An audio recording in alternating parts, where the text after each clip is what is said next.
The rain came down in sheets that Thursday evening, turning the Chicago streets into rivers of reflected neon and broken dreams.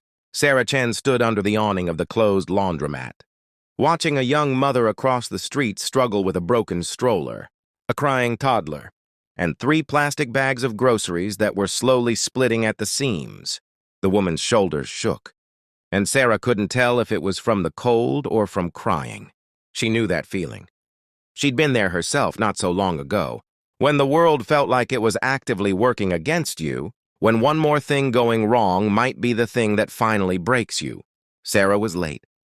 Her daughter Emma's school play started in 20 minutes, and she'd promised, sworn on everything holy, that she wouldn't miss this one. Not like the soccer game last month, or the parent-teacher conference before that, or the birthday party she'd had to leave early because of a work emergency. But as she watched that young mother sink to her knees on the wet pavement, trying to comfort her child while rescuing rolling cans of soup, Sarah felt something shift inside her chest. It was the same feeling she'd had 7 years ago when a stranger had stopped to help her change a flat tire in a Walmart parking lot while Emma screamed in her car seat and Sarah's hands shook so badly she couldn't work the jack.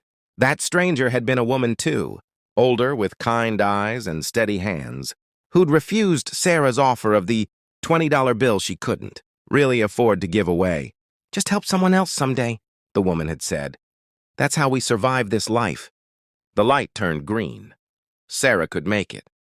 She could run the 3 blocks to her car and probably still catch most of Emma's performance.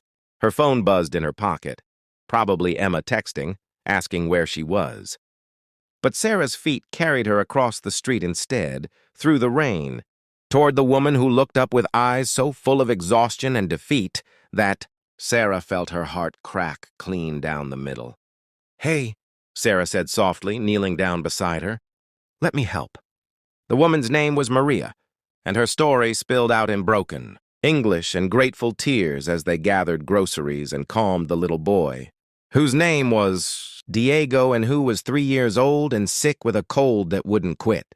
Maria's husband worked 2 jobs, she explained, and she was trying to work too.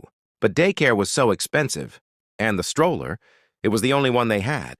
Bought secondhand, and now it was broken, and she didn't know how she was going to get Diego home. And the groceries were for her mother, who was diabetic and couldn't get out of bed anymore, and the words kept coming. Like she'd been holding them in for so long, they'd turned into a flood. Sarah made a decision that would change everything, though she didn't know it yet. "Come on," she said, helping Maria to her feet. "My car's just a few blocks away. I'll drive you home." Maria protested, of course, the way people do when they're not used to accepting help, when they've learned that kindness usually comes with strings attached.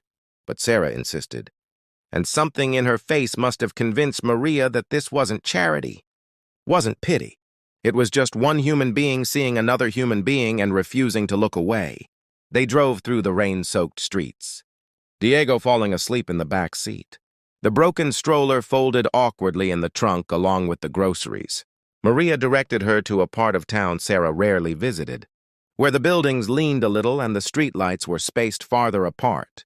When they pulled up to a narrow apartment building with cracked concrete steps, Sarah's phone buzzed again. She pulled it out and saw 5 missed calls from Emma, 3 from her ex-husband, and a text that made her stomach drop. "Mom, where are you? I can see everyone else's parents." "I'm on in 5 minutes." Sarah's throat tightened. She'd done it again. Failed again. She looked up at Maria, who was unbuckling Diego with such gentle care, and felt torn in 2 directions, stretched so thin she might snap. "I have to go," she said quietly. "My daughter, I'm missing her school play." Maria's face crumpled with guilt. "Oh no, I'm so sorry. You should have said—" "No," Sarah interrupted. "Don't apologize. This is my choice. She took a breath. "I need to call her. I need to explain." She dialed Emma's number with shaking fingers. The phone rang once, twice, and then her daughter's voice came through, tight and hurt. "Where are you?" "Emma, honey, I'm so sorry. Something came up and Something always comes up, Mom." Emma's voice cracked. "You promised. You actually promised this time." I know I did. and I'm going to make it up to you. I don't want you to make it up to me. I just wanted you to be here. There was a pause, and then Emma's voice changed, softened slightly. What happened? Are you okay?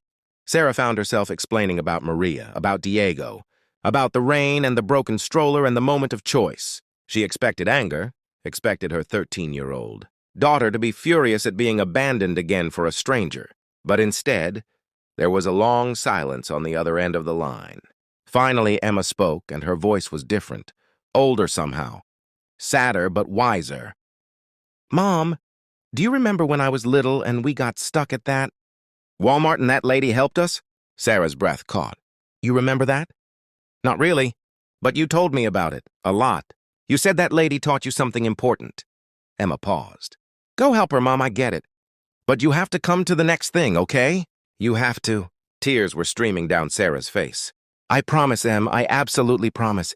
And I'm proud of you. So proud of you. After she hung up, Sarah looked up to find Maria watching her with wet eyes. Your daughter, Maria said softly. She understands. She has a good heart. Like her mother. They carried the groceries up 3 flights of stairs. And when Maria unlocked the door, Sarah understood why she'd been so desperate to get home.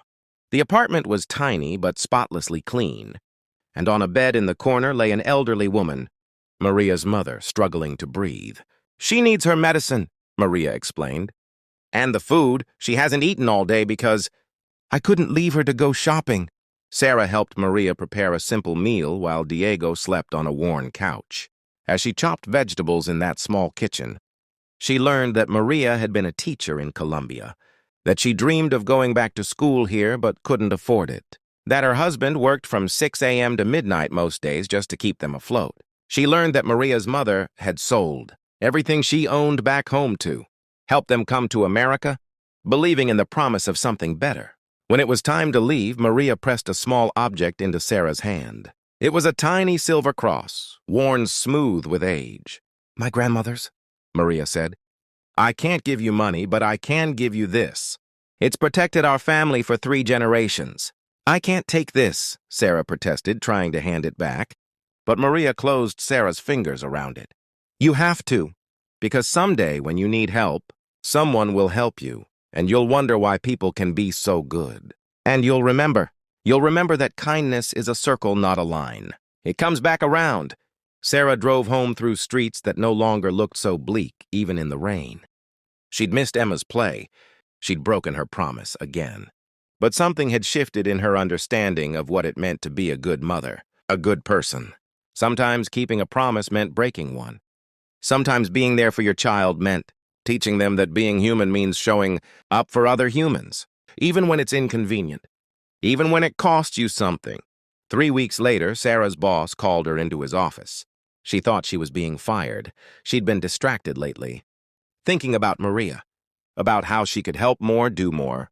Instead, he told her about a new initiative the company was starting, a program to provide scholarships and mentorship to immigrants looking to continue their education. They wanted her to help run it. It didn't come with a raise, but it came with purpose. And Sarah said yes before he'd finished asking. She thought of Maria immediately. Made phone calls, pulled strings, worked through lunch breaks and late into the evening. 2 months after that rainy Thursday, Maria enrolled in a teacher certification program, tuition fully covered. Sarah was there the day Maria got the news, watched her collapse into tears of joy, felt her own tears fall too. Why? Maria kept asking. Why are you doing all this for me? Sarah touched the small silver cross she now wore around her neck, hidden under her shirt but always there, always warm against her skin. Because someone helped me once, she said. And she taught me that's how we survive this life. We help each other. We see each other. We remember that we're all just doing our best. And sometimes our best means stopping in the rain for a stranger who turns out not to be a stranger at all, but a mirror showing us who we could be, who we should be, if we're brave enough to look. Emma came to Maria's graduation 4 years later. She was 17 by then, applying to colleges, thinking about studying social work. She watched Maria walk across that stage in her cap and gown, watched her mother stand up and cheer louder than anyone, and she understood finally what her mother had been trying to teach her all along. that love isn't just what you do for the people you know. Love is what you do for the people you don't know yet. Love is stopping in the rain. Love is making the hard choice. Love is understanding that sometimes you have to miss the play to teach the lesson that matters most. Years from now, Emma would tell her own daughter about the night her mother chose a stranger over a school play, and her daughter would understand what Emma hadn't understood at 13, that her grandmother hadn't been choosing between her daughter and a stranger. She'd been choosing to show her daughter what kind of woman she wanted her to become, the kind who stops in the rain, the kind who sees, the kind who helps, the kind who understands that we're all connected by invisible threads of kindness, and pulling on one thread strengthens them all. Maria's mother died 2 years after that rainy night, but she died knowing her daughter had made it, had become a teacher again, was making a difference. At the funeral, Maria gave Sarah a photograph, her grandmother in Colombia, wearing the silver cross, standing in front of a schoolhouse. She was a teacher too, Maria said. It's in our blood. Helping people. Teaching them. Loving them. You reminded me who I was supposed to be. No, Sarah said, hugging her friend tight. You reminded me who I was supposed to be. The rain falls on all of us eventually. The difference is whether we stand under the awning watching or whether we step into the storm to help someone who's fallen. Sarah had learned that the hard way, had learned that sometimes the most important promise you can keep is the one you make to yourself. To be the kind of person who stops, who helps, who sees another human being struggling and refuses to look away. That's the promise that changes everything. That's the promise that saves us all. And on quiet nights, when Sarah couldn't sleep, she'd touch that silver cross and remember that she wasn't alone in the world, that somewhere out there, Maria was touching a photograph of her grandmother and thinking the same thing, that kindness is a circle, not a line, and it comes back around again and again, pulling us all towards something better, something kinder, something more human than we ever thought we could be. That's what she was. That's what Maria was. That's what we all could be if we're brave enough to step into the rain,